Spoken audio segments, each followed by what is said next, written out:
नमस्कार, स्वागत है आप सभी का प्रदेश के नंबर 1 और सबसे भरोसेमंद news channel India news Haryana पर। और आपके साथ मैं हूं आयुष चित्रांश। मध्य प्रदेश से देश भर के बूथ कार्यकर्ताओं को संबोधित करते हुए प्रधानमंत्री नरेंद्र मोदी ने यूनिफॉर्म सिविल कोड का जिक्र क्या किया। देश की राजनीति के केंद्र में एक बार फिर से समान कानून नागरिक संहिता की बहस का मुद्दा शुरू हो गया। अब बीजेपी का मेरा बूथ सबसे मजबूत कार्यक्रम में पार्टी कार्यकर्ताओं को संबोधित करते हुए प्रधानमंत्री मोदी ने कहा कि भारत के मुसलमानों को यह समझना होगा कि कौन से राजनीतिक दल ऐसा कर रहे हैं। एक घर में एक सदस्य के लिए एक कानून हो और दूसरे के लिए दूसरा, तो क्या घर चल पाएगा? ऐसी दोहरी व्यवस्था से देश आखिर कैसे चलेगा? ये लोग हम पर आरोप लगाते हैं। ये अगर मुसलमानों के सही हितैषी होते तो मुसलमान पीछे नहीं रहते। सुप्रीम कोर्ट बार बार कह रहा है कि यूनिफॉर्म सिविल कोड लाओ, लेकिन ये वोट बैंक के भूखे लोग ऐसा नहीं करना चाहते। अब पीएम मोदी के बयान पर विरोध होना था, तो विरोध जताते हुए एआईएमआईएम के चीफ असदुद्दीन ओवैसी ने कहा कि पीएम भारत की विविधता को ही खत्म करना चाहते हैं। कांग्रेस ने इसको 2024 के चुनावों के लिए बीजेपी की ध्रुवीकरण की कोशिश करार दे दिया।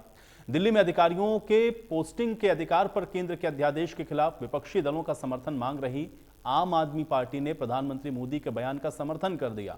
इसके साथ ही यह भी कहा कि सभी दलों से चर्चा के बाद एक ड्राफ्ट होना चाहिए। अब ऐसे में तमाम पार्टियों के रुख को लेकर के समान कानून संहिता पर एक बार फिर से पूरे देश के अंदर बहस छिड़ गई है कि यूनिफॉर्म सिविल कोड के नाम पर ऐसे लोगों को भड़काने का काम हो रहा है। आप मुझे बताइए, एक घर में परिवार के एक सदस्य के लिए एक कानून हो, परिवार के दूसरे सदस्य के लिए दूसरा कानून हो, तो क्या वो घर चल पाएगा? क्या कभी भी चल पाएगा क्या? फिर ऐसी दोहरी व्यवस्था से देश कैसे चल पाएगा? हमें याद रखना है कि भारत के संविधान में भी नागरिकों के समान अधिकार की बात कही गई है। साथियों, ये लोग हम पर आरोप लगाते हैं, लेकिन सच ये है कि यही लोग मुसलमान करते हैं। अगर ये मुसलमानों के सही मायने में हितैषी होते तो अधिकांश परिवार, मेरे मुस्लिम भाई बहन, शिक्षा में पीछे न रहते, रोजगार में पीछे न रहते, मुसीबत की जिंदगी जीने के लिए मजबूत नहीं रहते। और सुप्रीम कोर्ट ने बार बार कहा है, सुप्रीम कोर्ट डंडा मारती है, कह रही है कॉमन सिविल कोड लाओ। इसीलिए बोलो, आर्टिकल 29 भारत के प्रधानमंत्री को समझ में नहीं आता। अब यूनिफॉर्म सिविल कोड की भारत के प्रधानमंत्री बात कर रहे हैं, तो क्या यूनिफॉर्म सिविल कोड के नाम पे आप प्लुरलिज्म, डाइवर्सिटी को छीन लेंगे क्या? आप वो करना चाह रहे? यूनिफॉर्म सिविल कोड की जब बात प्रधानमंत्री कर रहे हैं, वो यूनिफॉर्म सिविल कोड की नहीं बात कर रहे, वो हिंदू सिविल कोड की बात कर रहे। पूरे जो इस्लामिक रेफरेंसेस है प्रैक्टिसेस के, उसको वो इलीगल ट्रीट करेंगे और पूरे हिंदू प्रैक्टिसेस को प्रधानमंत्री अंडर द लॉ प्रोटेक्ट कर लेंगे। या जो आप कानून की बात कर रहे हो, सबके लिए एक कानून हो, तो आप करें तो क्या करें?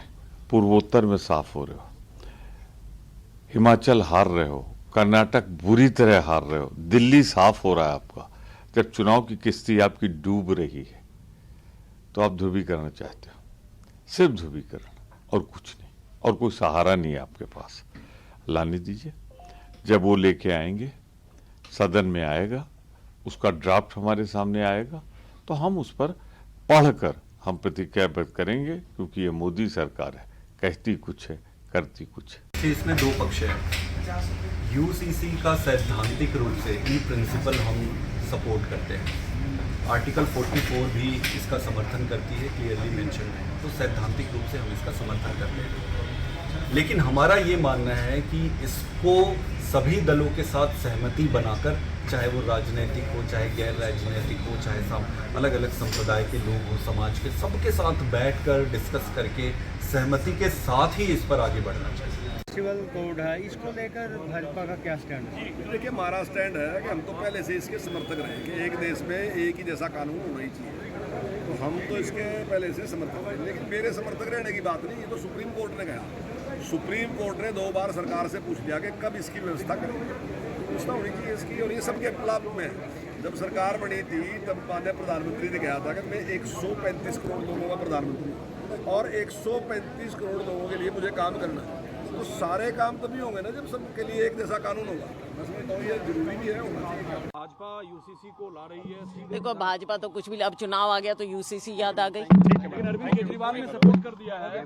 अरविंद केजरीवाल विपक्ष के बी टीम है, बी टीम है कि यूनिफॉर्म के नाम पर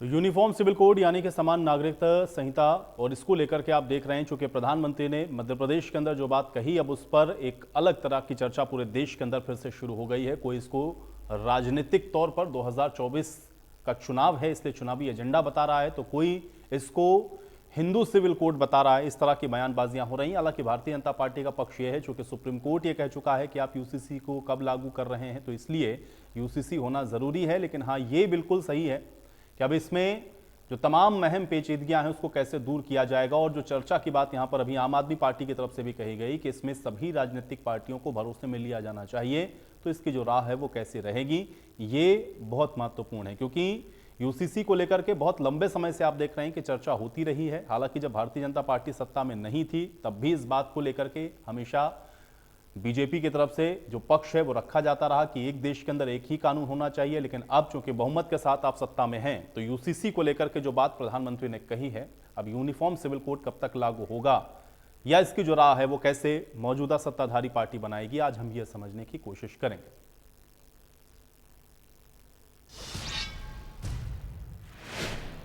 और अब आज की बड़ी बहस के कुछ सवाल हैं, उस पर नजर डालते हैं, उसके बाद आज की चर्चा में आगे बढ़ते हैं। आज की बड़ी बहस का पहला सवाल यह है कि यूसीसी यानी कि सिविल कोड से क्या 2024 की सियासत सधेगी, क्योंकि इसके इर्द गिर्द ही सब कुछ घूमता हुआ नजर आ रहा है। दूसरा सवाल यह है कि जो विपक्षी एकता की बात हो रही थी, क्या वो यूसीसी की वजह से पहले ही बिखर जाएगी, क्योंकि आम आदमी पार्टी ने जो बात कही है वो कम से कम विपक्षी पार्टियों से थोड़ा अलग है। तीसरा सवाल यह है कि आखिर यूसीसी से किसको परेशानी हो रही है और किसको फायदा हो रहा है, ये भी समझेंगे।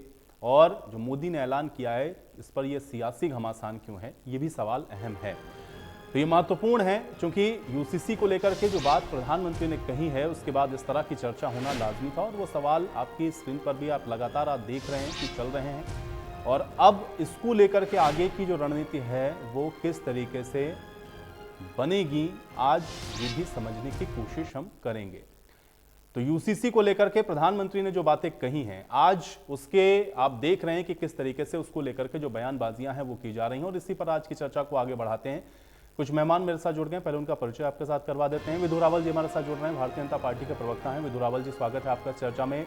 रविंद्र ढुल जी हमारे साथ जुड़ रहे हैं, कांग्रेस पार्टी के प्रवक्ता हैं। रविंद्र ढुल जी, आपका स्वागत है। मेहर सिंह जी हमारे साथ जुड़े हुए हैं, आम आदमी पार्टी के प्रवक्ता हैं। मेहर सिंह जी, आपका भी स्वागत।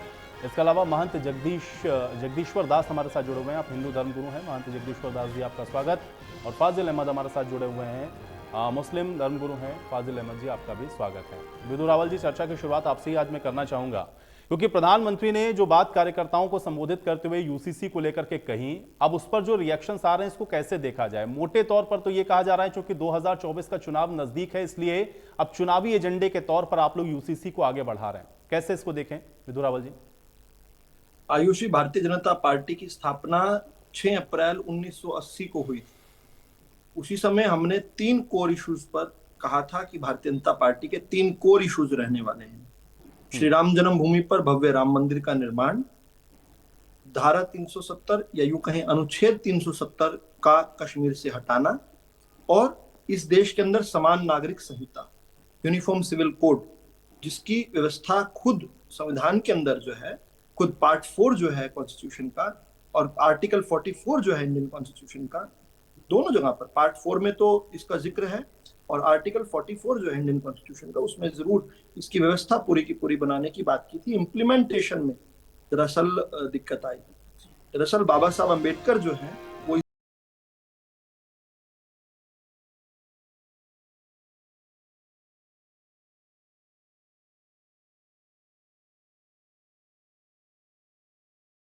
को एक रखने का कोई मंतव्य नहीं। वैसे भी विभाजन करने के बाद वो लोग सत्ता में आए थे, तो देश को इस प्रकार से टुकड़ों में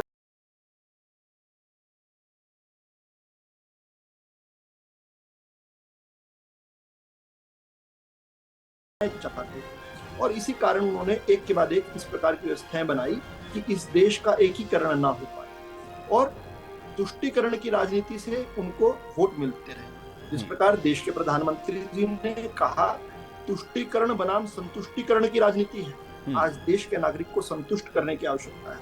आज देश के नागरिक को परिवार का हिस्सा मानने की आवश्यकता है। पूरा परिवार एक है। जब पूरा परिवार एक है तो पूरे परिवार के लिए एक जैसा कानून होना चाहिए, ऐसा कानून जो सब पर लागू हो, समानता से लागू। तो आपका प्रश्न कि इन लोगों को कैसे देख रहे हैं, जो समान नागरिक संहिता का विरोध करता है वो समानता का विरोध करता है, वो समरसता का विरोध करता है, वो देश के एक रहने का विरोध करता है, यानी वो हर प्रकार से सांप्रदायिक व्यक्ति है। वो चाहता नहीं है कि ये देश जो है उसका एकीकरण रह पाए। इस देश की अखंडता के लिए वो खतरा है। इसलिए मैं चाहता हूं इस बात को रेखांकित करना कि देर आए हैं। पूरे हिंदुस्तान की पहली सरकार जब बनी थी, जब अंग्रेज छोड़कर गए थे, तभी ये व्यवस्था शुरू होनी चाहिए थी। बाबा साहब अम्बेडकर जी ने प्रयास किया था। उस समय जनसंघ और बाद में जाकर भारतीय जनता पार्टी ने इसको अपना कोर इशू बनाया, लेकिन दुर्भाग्य से ऐसे लोग सत्ता में थे जिनका केवल और केवल काम कुछ भी विदुर रावल जी, 14 में तो आप लोग आ गए फुल मेजोरिटी के साथ में, फिर 14 से 19 तक आप लोगों ने पूरी सरकार चलाई। उस वक्त भी आप लोगों ने यूसीसी को नहीं लागू किया, फिर 19 में आप लोग उससे भी ज्यादा सीटें जीत करके आए। अब जब 24 की तैयारी में जा रहे हैं तब ये यूसीसी फिर से क्यों याद आ रहा है? आप तो मौका दे रहे हैं विपक्ष को कहने का कि आपका चुनावी एजेंडा है, चूंकि आप पोलराइजेशन करना चाहते हैं। देखिए, जो तीनों कोर इश्यूज मैंने बताए, उन तीनों कोर इश्यूज पर 2014 से लेकर 19 तक जो है निरंतर जो है बातचीत चलती रही, काम चलता रहा। सुप्रीम कोर्ट में इन लोगों ने हलफनामा दिया कि यूसीसी पर सरकार का कोई इरादा नहीं। फैजल जी अपने समय में फाजिल जी मैं आऊंगा, एक सेकंड पहले अभी अपने समय बोलिएगा। फाजिल जी थोड़ा धैर्य रखें, थोड़ा धैर्य मैं आऊंगा। बात कर रहे हैं फाजिल जी मैं आऊंगा। सुप्रीम कोर्ट में इन्होंने क्या हलफनामा दिया आप अपने चंक में बताइएगा, लेकिन अभी नहीं, ऐसे नहीं, डिस्टर्ब ना करें विदुर रावल। देखिए, स्पष्ट तौर पर भारतीय जनता पार्टी ने प्रयास किया है, और प्रयास किया है इसको हेस्ट में न लाकर पूरे कंसेंसस बनाने का प्रयास किया। इसलिए लॉ कमीशन ने खुद अपनी वेबसाइट पर इसके सुझाव मांगे हैं। केवल विपक्षी दल ने नहीं, देश के प्रत्येक नागरिक को इसके बारे में अपनी राय रखनी चाहिए। किस प्रकार का कानून होना चाहिए उस बारे में बात करनी चाहिए। और एक के बाद एक भाजपा की जो राज्य सरकारें हैं उन्होंने भी अपने अपने स्तर पर, चाहे उत्तराखंड की सरकार हो, चाहे गोवा की सरकार हो, चाहे हरियाणा के अंदर भी एक समिति बनाई गई है यूसीसी को किस प्रकार से लागू किया जाए, क्योंकि मंतव्य है यूसीसी को लागू करना। अब कहना ये कि अब क्यों कर रहे हैं तब क्यों नहीं कर रहे, तो इसके लिए कोई शुभ मुहूर्त, तो every good work has a good time. तो इसलिए कोई भी इसके लिए शुभ काम के लिए शुभ मुहूर्त की आवश्यकता नहीं होती। शुभ काम जब होता है, जिस घड़ी होता है, वो अपने आप में शुभ मुहूर्त हो जाता है। तो अब कर रहे हैं, बहुत अच्छा कर रहे हैं। 5 अगस्त 2019 को जब केवल 2 महीने हुए थे हमारी सरकार को आए, हमने अनुच्छेद 376 को यूं उड़ा के फेंक दिया। ये लोग कहा करते थे नदियां बह जाएंगी। फैजल जी आपको तकलीफ लगता है, अनुच्छेद 370 टूटने से तकलीफ है आपको? लगातार आप बोल रहे हैं बीच में, लगातार बोल रहे हैं। फाजिल अहमद जी, अरे भाई थोड़ा धैर्य होना चाहिए, थोड़ा धैर्य होना चाहिए। फाजिल अहमद जी ऐसे नहीं। फाजिल अहमद जी अपने समय में क्या बोलेंगे, अपने समय में इससे अलग क्या बोलेंगे? फाजिल अहमद जी एक सेकंड फाजिल अहमद जी ऐसे नहीं, फाजिल अहमद जी ऐसे नहीं। फाजिल अहमद जी के ऑडियो को डाउन करें ऑडियो को। जब तक मैं उनसे सवाल ना पूछूं उनकी ऑडियो को ऑन ना करें। विदुर रावल जी भारतीय जनता पार्टी इस बात को मानती है कि राष्ट्र के लिए जो आवश्यक है वो वोटों से चाहे ऊपर जाकर हमें उसके लिए काम करना पड़े, करेंगे। 5 अगस्त 2019 की बात है, सत्ता में आए केवल 1.5-2 महीना हुआ था। उसके बाद भी हमने जाकर किस प्रकार धारा 370 अनुच्छेद 370 को इस प्रकार से तोड़ दिया। ये लोग कहते थे खून की नदियां बह जाएंगी, एक मच्छर तक नहीं मरा। जरूर दिन बना रहे हैं। फाजिल अहमद जी, इस तरह से अगर आप दूसरों के बीच में बोलेंगे तो माफ करिएगा, जब आप बोलेंगे तो फिर आप ये अपेक्षा मत करिएगा कि मैं दूसरों को चुप कराऊं, क्योंकि चर्चा आप डिस्टर्ब कर रहे हैं। मुझे एक एक का पक्ष अभी पहले जानना है, इस तरीके से नहीं। ये यहाँ पे तूतू मैमे करने के लिए नहीं बैठे हम लोग, तूतू मैमे करने के लिए नहीं बैठे। यहाँ पर एक एक करके सब अपना पक्ष रखेंगे। जब मैं आपको समय दूंगा तब आप अपनी बात रखिएगा। इस तरीके से चर्चा डिस्टर्ब नहीं करेंगे। फाजिल अहमद जी, मैं समय नहीं दूंगा, फिर मैं आपको समय नहीं दूंगा बोलने का, क्योंकि आप समय खराब कर रहे हैं। मैं आप जा सकते हैं। रविंद्र ढुल जी, कैसे देखेंगे आप इसको? क्योंकि आप कह रहे हैं कि 2024 का ये एजेंडा है, लेकिन सवाल इस बात का है कि अगर 2024 का एजेंडा है तो ये भारतीय जनता पार्टी क्यों कह रही है कि हमारे कोर एजेंडे में था, और हम तो लगातार उन सारे एजेंडों पे काम कर रहे हैं, यूसीसी को भी हम लागू करेंगे। देखिए, भारतीय राष्ट्रीय कांग्रेस, इंडियन नेशनल कांग्रेस, जब इस देश का आजाद होने के बाद में सबसे पहली कांग्रेस सरकार बनी थी, जब कॉन्स्टिट्यूएंट असेंबली बनी थी जिसमें बाबा साहब भीमराव अम्बेडकर थे, तो कांग्रेस गवर्नमेंट ने, तत्कालीन सरकार ने उस समय पर ये कॉन्स्टिट्यूशन अडॉप्ट किया था। और हमारे संविधान में बाकायदा यह प्राविधान है, directive principles of state policy में, कि जो स्टेट जो है यूनिफॉर्म सिविल कोड लाने का प्रयास करेगा। इस मामले में सुप्रीम कोर्ट की जजमेंट जो है, लिली थॉमस जो है बड़ी सेलिब्रेटेड जजमेंट है 2000 के अंदर, तत्कालीन अटल बिहारी वाजपेयी की सरकार के दौरान जो आई थी, उसमें सरकार को कहा गया था कि सरकार इसके ऊपर विचार करे कि यूनिफॉर्म सिविल कोड लाई जाए। अब दिक्कत कहाँ आती है, जब इस इशू को जो है हम पॉलिटिसाइज कर देते हैं, यहाँ पे दिक्कत आती है। इनको लगता है कि एजेंडा हिंदू वर्सेस मुस्लिम है। नहीं, ये एजेंडा हिंदू वर्सेस मुस्लिम नहीं है। हिंदू रिलीजन के अंदर भी अलग अलग सेक्ट और अलग अलग विचारधाराएं। आप नॉर्थ ईस्ट में जाएंगे अलग है, साउथ में जाएंगे अलग है, हरियाणा के अंदर जाएंगे अलग है, राजस्थान में जाएंगे तो अलग है। तो सभी लोगों के अपने अपने विचार, सभी जो संप्रदाय हैं उनके अपने अपने तरीके हैं शादी के। बाकी तो यूनिफॉर्म सिविल कोड इस देश के अंदर पहले से लागू है। शायद बहुत सारे लोग इस जगह पे कंफ्यूज होते हैं, पहले से है, केवल कहा नहीं है मैट्रिमोनियल लॉज में, यानी कि शादी के कानून के अंदर, और दूसरा जो है इनहेरिटेंस यानी कि प्रॉपर्टी के बंटवारे के कानून के अंदर। अब यूनिफॉर्म सिविल कोड का मतलब मैं ये तो कह नहीं सकता कि भाई सभी को नमाज पढ़ा नहीं ढोल साहब, लेकिन ये तो ड्राफ्ट जब आएगा ढोल साहब, ये तो जब ड्राफ्ट आएगा उसके बाद ये हो सकता है ना इस बात की इसके अंदर इन्होंने चेंजेस क्या किए हैं, या इसको आप किस तरह से लागू करेंगे। लेकिन एक देश के अंदर एक कानून होना चाहिए कि नहीं होना चाहिए? करने की जगह मेरी टिप्पणी को सुनिए, इस विषय को राजनीतिकरण करने की जगह मेरी टिप्पणी को सुनिए। सबसे ज्यादा महत्वपूर्ण जो है 2000 में जब सुप्रीम कोर्ट ने कहा कि भाई हमारे directive principle of state policy जो कि कांग्रेस गवर्नमेंट ने अडॉप्ट किया था, उसके अंदर यूनिफॉर्म सिविल कोड का जिक्र है, तो आप उसको जो है लागू करने की तरफ सरकार को सोचना चाहिए। मैं कहता हूँ सरकार को सोचना चाहिए, किसी में इसमें कोई गलती नहीं है, उसमें कोई गड़बड़ नहीं है। इस देश के अंदर एक संविधान में एक ही कानून यदि इसके अंदर लागू हो, तो दिक्कत कहाँ पे आती है? दिक्कत ये है कि जो अलग अलग जो संप्रदाय हैं उनके जो अपनी मान्यताएं हैं, उन मान्यताओं से उनको छुड़वाना कितना मुश्किल होगा, दिक्कत यहाँ पे आती है। जैसे मैं आपको एक मिनट का एग्जांपल दूंगा। हिंदू रिलीजन की ही बात करूंगा, बाहर की बात ही नहीं करता। आप हरियाणा के अंदर हैं तो हरियाणा के अंदर कर्ता जो है, कर्ता यानी कि परिवार का जो प्रमुख होता है वो पुरुष होता है। लेकिन यदि नॉर्थ ईस्ट के अंदर चले जाते हैं तो कर्ता जो है पुरुष होने की जगह कई संप्रदाय ऐसे हैं जहाँ पे महिला होती है। अब यूनिफॉर्म सिविल कोड में यदि उसको आप पुरुष बनाने के प्रयास करेंगे तो वहां पर जो नॉर्थ ईस्ट के जो आपके कानून है, जो नॉर्थ ईस्ट की जो आपकी प्रथाएं हैं, उसके अंदर दिक्कत आएगी। आप हरियाणा के अंदर पर यदि जाएंगे तो पॉलीगैमी यानी कि एक से अधिक शादी जो है उसके ऊपर जो है पूरी तरह से कानून तो प्रतिबंध वैसे भी लगाता है, मान्यताओं के अंदर भी नहीं है। लेकिन नॉर्थ ईस्ट के अंदर ऐसी जगह है जहाँ पे पॉलीएंड्री यानी कि एक महिला एक से ज्यादा पुरुष के साथ शादी करती है, वो भी वहां पर लागू है। अब किस किस चीज को कहाँ पर किन किन प्रथाओं को किस प्रकार से बदलेंगे, लोगों को उस चीज के लिए तैयार करेंगे, सबसे बड़ा चैलेंज है ये। मैं तो सरकार के साथ हूँ, मैं ये कहता हूँ कि इस चैलेंज से आप बाहर निकलिए और इस चैलेंज को साथ लेकर के जनता के साथ में, आम लोगों के साथ में, सबके साथ कंसेंसस बना करके जो लागू करना है आपको करिए। नहीं तो ढोल साहब ये कहाँ कहा कि हम कंसेंसस नहीं बनाएंगे, हम एक तरफा इसको लागू कर देंगे। अगर ऐसा करना होता तो 14 में आ गए थे, कर देते। लेकिन क्या कांग्रेस पार्टी का ये स्टैंड है? ढोल साहब, आप चूंकि कांग्रेस पार्टी के प्रवक्ता, मैं ये जानना चाह रहा हूँ कि कांग्रेस पार्टी का स्टैंड क्या है यूसीसी? कांग्रेस पार्टी का बिल्कुल सीधा स्टैंड है। भारतीय जनता पार्टी पहले इसका प्रारूप लेकर के आए, प्रारूप के ऊपर चर्चा करेंगे, बिल्कुल सही होगा, देश हित के अंदर होगा तो कांग्रेस उसका समर्थन करेगी, कोई दिक्कत नहीं। ठीक है, ये आपने महत्वपूर्ण बात की, ये आपने महत्वपूर्ण बात की, मैं इसका जवाब दूंगा। किया जाएगा जिस प्रकार हमारे सम्मानित प्रवक्ता ने ये कहने का प्रयास किया जैसे कांग्रेस ने कुछ किया ही नहीं। अरे संविधान कांग्रेस ने खड़ा किया, भाजपा ने नहीं किया। कांग्रेस ने नहीं किया। इस देश के अंदर संविधान लेके आने वाली कांग्रेस की सरकार 1952 में बनी।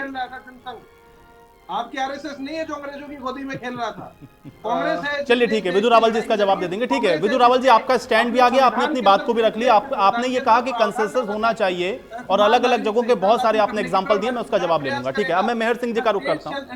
ठीक है ढोल साहब आ गई, बात आ गई। भारतीय जनता पार्टी, ठीक है ढोल साहब, बात आ गई। ठीक है, अरे भाई कोई किसी के नकारने से कांग्रेस का योगदान खत्म थोड़ी ना हो जाएगा। अरे ढोल साहब ठीक है, हो गया। एक सेकंड ढोल साहब, अब आपकी बात आ गई, बात आ गई। अब उसको तर्क के साथ विदु रावल जी काटेंगे। मैं एक सेकंड, मेहर जी, ये सैद्धांतिक तौर पर आप लोगों ने कहा कि हम साथ में हैं, लेकिन इसके अलावा इसके पीछे और किस तरीके से हम लोग देखें, आम आदमी पार्टी का स्टैंड है क्या यूसीसी को लेकर?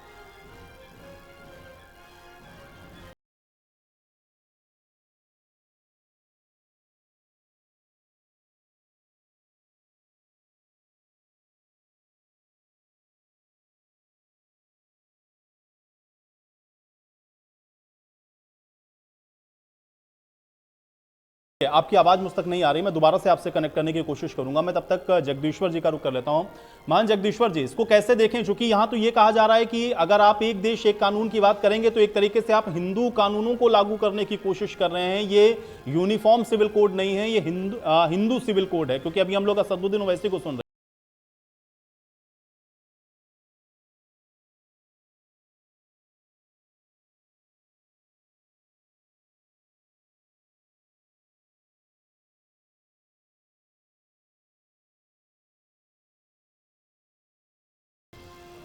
मान जगदीश्वर दी, एक बार अनम्यूट कर लें, आप म्यूट हैं। जी मैं कहना चाह रहा था आपसे कि जैसे आप देख रहे हैं, हम लोग भारत में रह रहे हैं, भारत माँ कहते हैं हम लोग भारत के लाल हैं, तो इसमें कोई गलत तो है ही नहीं। हम लोग सब एक देश में रह रहे हैं, एक कानून होना चाहिए। दूसरी बात, इसमें किसी भी धर्म को देख के कानून नहीं बनाया जा रहा। ये कानून किसी धर्म के लिए नहीं बनाएगा कि कोई धर्म जातिवाद विशेष किया है। बस एक ही है कि एक कानून हो, चाहे वो किसी भी संप्रदाय से हो, चाहे किसी भी धर्म से हो, क्योंकि हम लोग एक साथ रह रहे हैं, एक साथ पानी पी रहे हैं, एक साथ हवा खा रहे हैं, हम लोग एक देश में रह रहे हैं, भारत माँ के लाल हैं सब लोग, तो सब लोग एक कानून से कोई किसी भी इसकी आपत्ति नहीं होनी चाहिए किसी चीज की, क्योंकि कानून सबके लिए बन रहा है, कोई एक धर्म के लिए नहीं बन रहा। ये तो मुस्लिम लोगों के लिए बहुत फायदेमंद है, अन्य धर्मों के लिए बहुत फायदेमंद है। क्यों? आज आप देख रहे हैं, क्योंकि हिंदू परंपरा में कि हमारे यहाँ बहन बेटी की शादी 19 साल में 18 साल के बाद होती है, लेकिन आज मुस्लिम धर्म में क्या होता है, 9 वर्ष की उम्र में शादी करने का उनके में नियम होता है। तो ये गलत है। देखो, जब बेटियां पढ़ेंगी लिखेंगी, नाम रोशन करेंगे, जब समय होता है तभी तो समय शादी करनी चाहिए ना। तो दिक्कत इसलिए उनको आ रही, बाकी कुछ नहीं है। कानून को पहले समझे, किसी भी चीज के लिए किसी के मन को ठेस नहीं पहुंचाया जा रहा। ये तो सामान्य कानून बनाया जा रहा है, सबके लिए बनाया जा रहा है। आप भी फॉलो कर रहे हैं, हम भी फॉलो कर रहे हैं। कोई व्यक्तिगत हमारे लिए थोड़ी ना बन रहा है कानून। कानून तो सभी के लिए बन रहा है।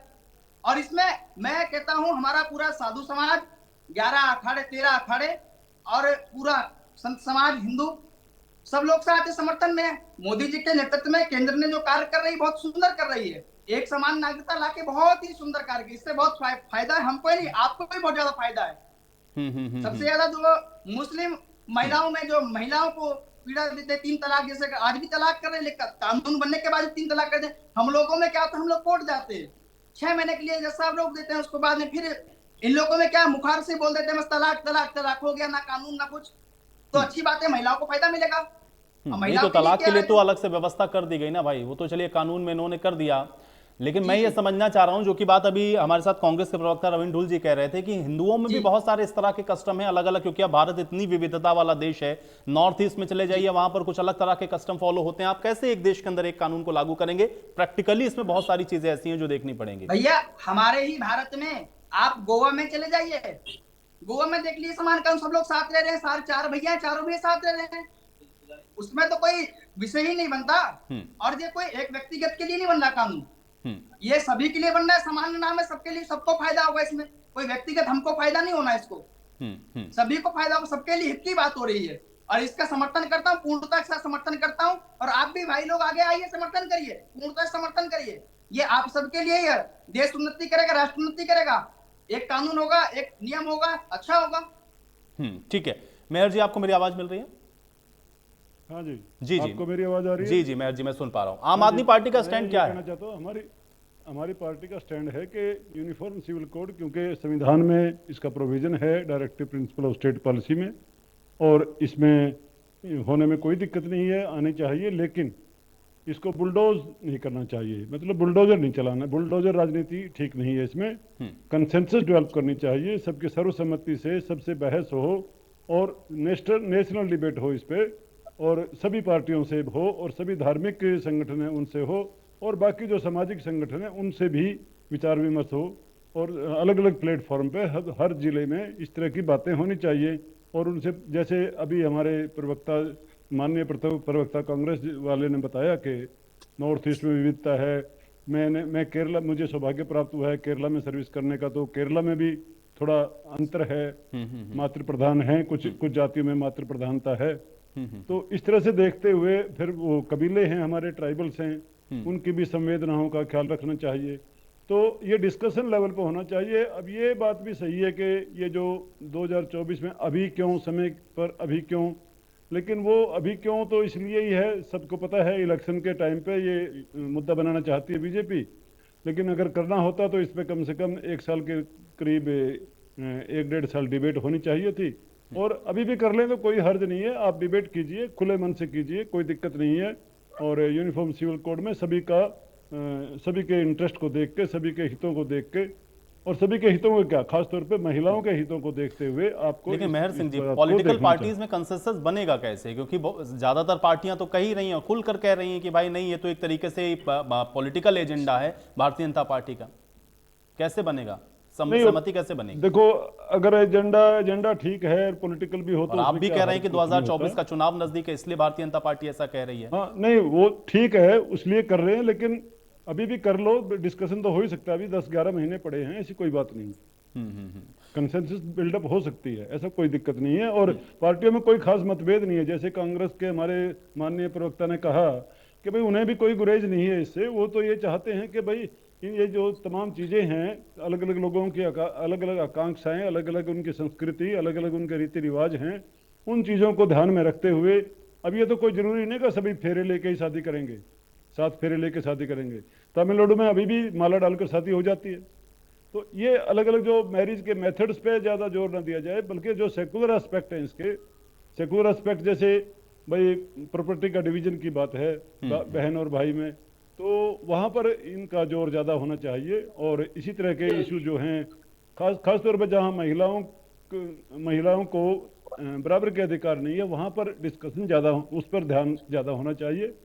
और बाकी तो ये ऐसे ही, अब रिलीजियस ग्रुप है, जो धार्मिक ग्रुप हैं, वो तो अपना अपना डफली, अपना अपना राग चलाते रहेंगे, उस पर इतना जोर देने की जरूरत नहीं है। जोर देने की जरूरत है, अगर आप इनकी बात पूरे सबको यस करवाएंगे तो नहीं बनेगा कभी भी, खासतौर पे धार्मिक नेताओं का। हाँ, जो सामाजिक संगठन हैं उनको आप कॉन्फिडेंस में लीजिए, और जो पॉलिटिकल पार्टी है उनको कॉन्फिडेंस में लीजिए, और जो प्रबुद्ध वर्ग है, इंटेलिजेंसिया, उनको भी आप कॉन्फिडेंस में लीजिए और उनसे डिबेट करवाइए, और फिर अच्छी डिबेट हो। और पार्लियामेंट में भी ऐसे सिंपली ना इसको थ्रस्ट अपोन कर दिया जाए, इसको जो पार्लियामेंट की कमेटीज होती हैं उसमें दिया जाए, और पूरी बहस होनी चाहिए खुलकर इस पे, और तब जाकर इस पे कोई निर्णय होना चाहिए। विदुर रावल जी, कैसे लागू करेंगे? क्योंकि कंसेंसस अगर नहीं बन पाएंगे तो फिर इसको तो लागू करना बड़ा मुश्किल है, क्योंकि जो बात अभी चाहे रविंदुल जी कह रहे हो या फिर मेहर सिंह जी कह रहे हो, लोगों को कम से कम कॉन्फिडेंस में आप लोगों को लेना चाहिए। इसीलिए तो ये एक्सरसाइज में समय लगा। आपका जो सवाल था जिसका उत्तर मुझे पूरा नहीं करने दिया गया, वो यही तो, इसी का उत्तर इसी प्रकार से तो कह रहा था। एक पूरा का पूरा एक एटमॉस्फेयर बना है पूरे देश के अंदर, ये संवाद से होते हुए ये चर्चा बनी, और चर्चा के बाद जो है इस प्रश्न पर सब लोग उत्तर दे रहे हैं। तो जब ये कंसेंसस बनाने का ही तो सवाल है, ये सभी को ऑन बोर्ड लाने का ही तो सवाल है। लेकिन मैं लोकल लेवल में नहीं बोलता हूँ, ये मेहर सिंह जी गलत है तरीका ये ना, अब सबको थोड़ी ट्यूट किया जाएगा। मैं किसी के बीच में नहीं बोलता हूं, बड़ी घोर आपत्तियां थी आपकी बातचीत से, फिर भी रोक कर बैठा हूं। ठीक है, आप भी अपने समय में अगली बार बात करेंगे। ठीक, थैंक यू। ठीक, तो सबसे पहले तो रविंदर सिंह ढुल जी ने जो कहा, देखिए, और जो मिहिर सिंह जी ने कहा, इस बात में ही आपको समझ आ जाएगा कि आज तक यूसीसी बना क्यों नहीं। क्योंकि रविंदर सिंह ढुल एक तरफ तो कहते हैं कि हम समर्थक हैं, और फिर कहते हैं कि यूसीसी तो पहले ही लागू हो गया, फिर उसी मुंह से कहते हैं कि सुप्रीम कोर्ट ने यूसीसी लागू करने के लिए सरकारों को फटकार लगाई है। एक मुंह से कहते हैं कि यूसीसी तो पहले से लागू है देश के अंदर, रिकॉर्डिंग निकाल लीजिएगा इसी डिबेट की, ज्यादा पुरानी नहीं।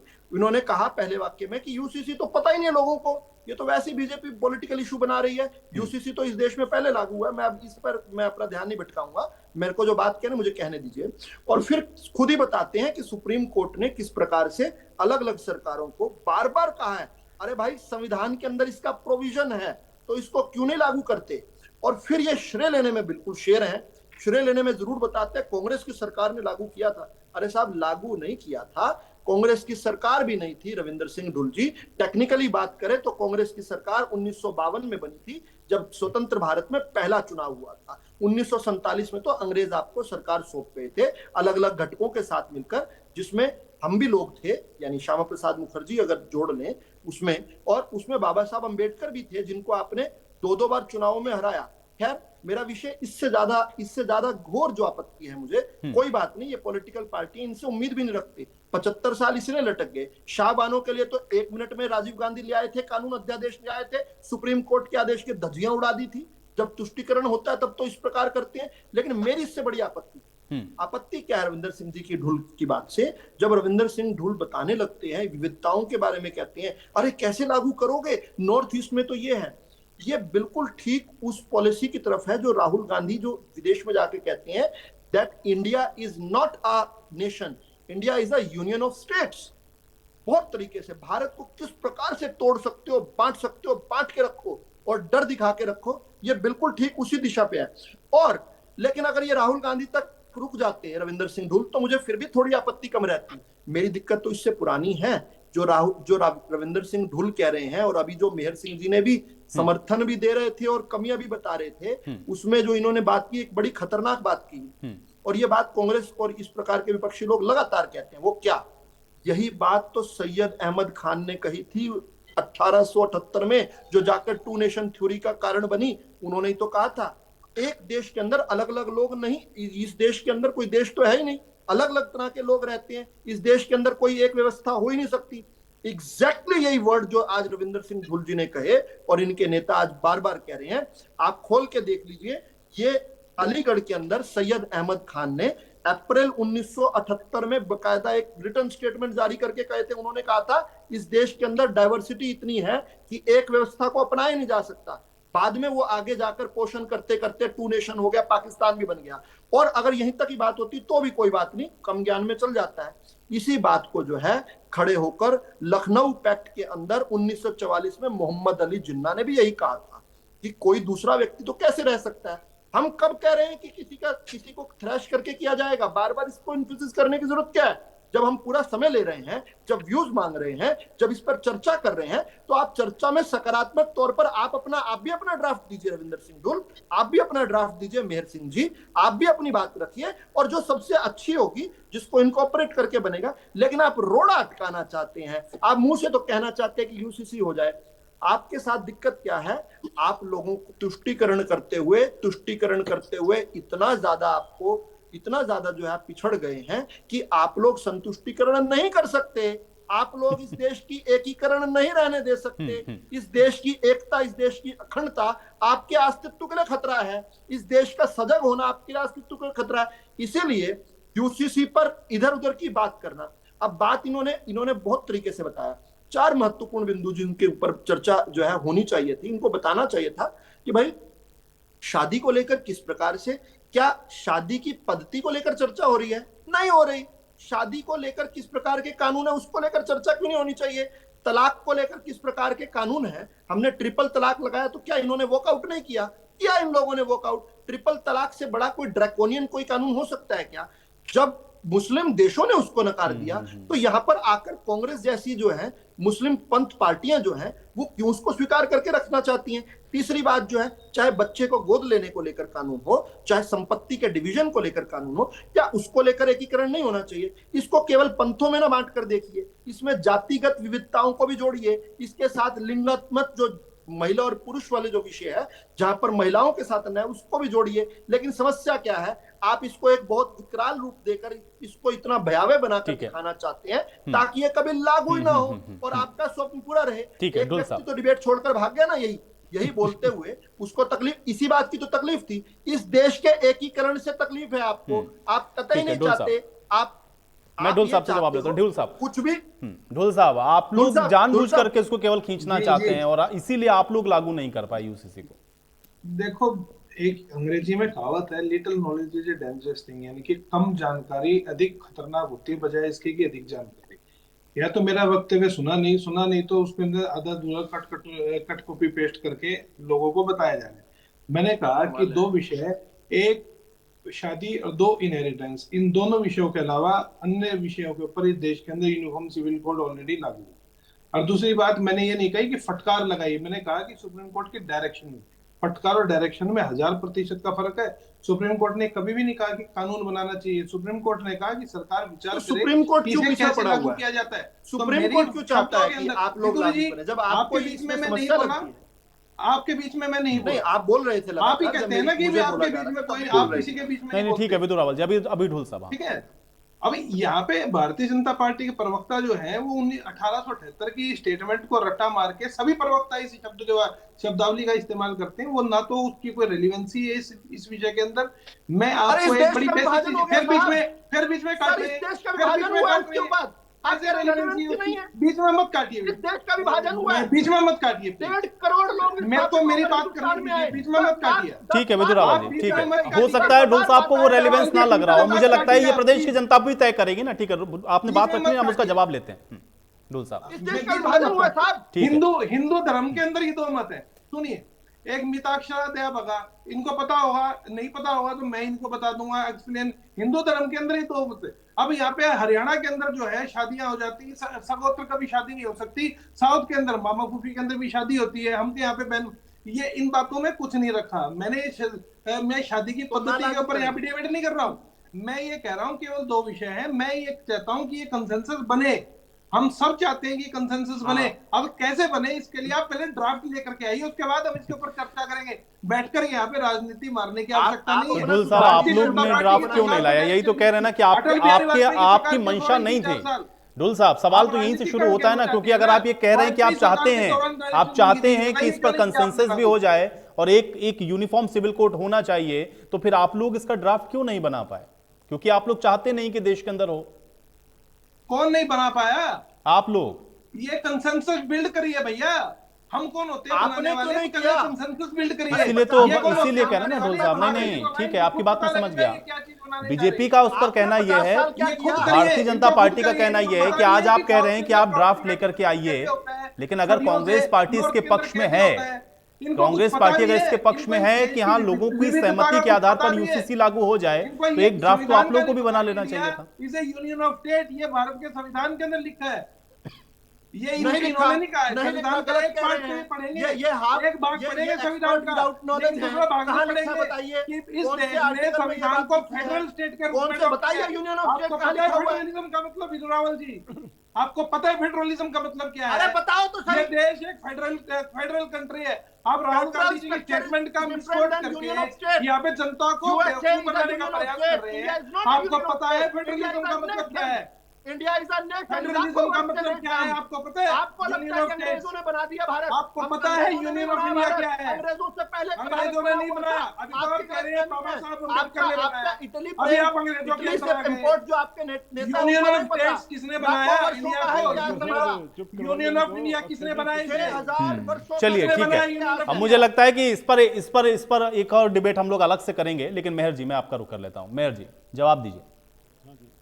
मैं ये कहना चाहता हूँ, पहले तो हमारे माननीय प्रवक्ता बीजेपी के हैं, इनको ये बोलिए कि जब इन्होंने इतना एतराज़ किया था, मैंने एक शब्द बोला था, तो अब ये बीच में ना बोलें, पहली बात तो। और दूसरी बात ये है इसके ड्राफ्ट तो ये भी लेके नहीं आए, कांग्रेस भी लेके नहीं आई। अरे ड्राफ्ट पे ही तो डिस्कशन हो सकता है, ऐसे हवा में डिस्कशन थोड़ा होते हैं। अब ये जो बातें करते हैं, मैं ये कहता हूँ, ये एकीकरण जो वर्ड इन्होंने कई बार यूज किया हमारे माननीय बीजेपी के प्रवक्ता ने कि एकीकरण के खिलाफ है, एकीकरण के खिलाफ है। अरे भाई, कल अगर क्या आप इस बात की गारंटी देते हो कि आप कल यूनिफॉर्म फूड कोड नहीं लाओगे, यूनिफॉर्म ड्रेस कोड नहीं लाओगे? ये क्या तरीका है एकीकरण? व्हाट इज एकीकरण? इंडिया विविधता का देश है, इसमें विविधता बने रहनी चाहिए, लेकिन जहां पर महिलाओं का सवाल है, महिलाओं के साथ पक्षपात हो रहा है, उसको दूर करना है। यूनिफॉर्म सिविल कोड का मतलब सिर्फ यही है कि अलग अलग धर्मों में जो महिलाओं के अधिकार हैं उनको दुरुस्त किया जाए, उनको बराबर किया जाए। फेमिनिज्म भी यही कहता है। तो ये जो बातें हैं, न तो ड्राफ्ट ये लाए न ड्राफ्ट वो लाए। मैं तो ये कहता हूं कि अब जब सरकार बात कर रही है तो उसको ड्राफ्ट के साथ ही बात करनी चाहिए, पब्लिक के साथ। और उसको ये क्या हुआ, लॉ कमीशन ने बोल दिया और उसी पे विचार मांग रहे हैं। अरे लॉ कमीशन एक अलग चीज है, वो रिकमेंडेटिंग अथॉरिटी है। सरकार को एक ड्राफ्ट लाना चाहिए था और उस ड्राफ्ट पे फिर डिस्कशन होना चाहिए। नए ड्राफ्ट कांग्रेस लाई है कभी भी, और नए ड्राफ्ट ये लाए हैं और न ये लाएंगे। मैं बता रहा हूँ, ये लास्ट में आके ना हंगामा करके संसद में और एक दिन में पास करवा देंगे। ये इनकी प्रवृत्ति है और ये इनका स्टाइल भी है। और ये सिर्फ झूठ पे और घृणा पे आधारित पार्टी है और उसी तरह से इनका राज भी चलता है। तो यही मुझे कहना है। और यूनिफॉर्म सिविल कोड वेलकम है, लेकिन उसमें वही बात है, कंसेंसस होनी चाहिए। चलिए, अब आपने ड्राफ्ट की बात की है तो हम लोग अब ड्राफ्ट का ही इंतजार कर लेते हैं। हालांकि अब ये जो बहस चल रही है ये रुकेगी कहां जाकर के, ये देखना बहुत महत्वपूर्ण है। बहुत शुक्रिया आप लोग का समय निकालने के लिए, चर्चा का हिस्सा बनने के लिए। तो यूसीसी को लेकर के प्रधानमंत्री ने जो बयान मध्य प्रदेश के अंदर अपने कार्यकर्ताओं को संबोधित करते हुए दिया, उसको लेकर के देश के अंदर किस प्रकार की बहस है ये आप देख रहे हैं। लेकिन हाँ, एक देश और एक कानून का जो रास्ता है वो कैसे सत्ताधारी पार्टी इस पर काम कर पाएगी, ये देखना बहुत दिलचस्प होगा। आज बड़ी बहस में मेरे साथ फिलहाल इतना ही।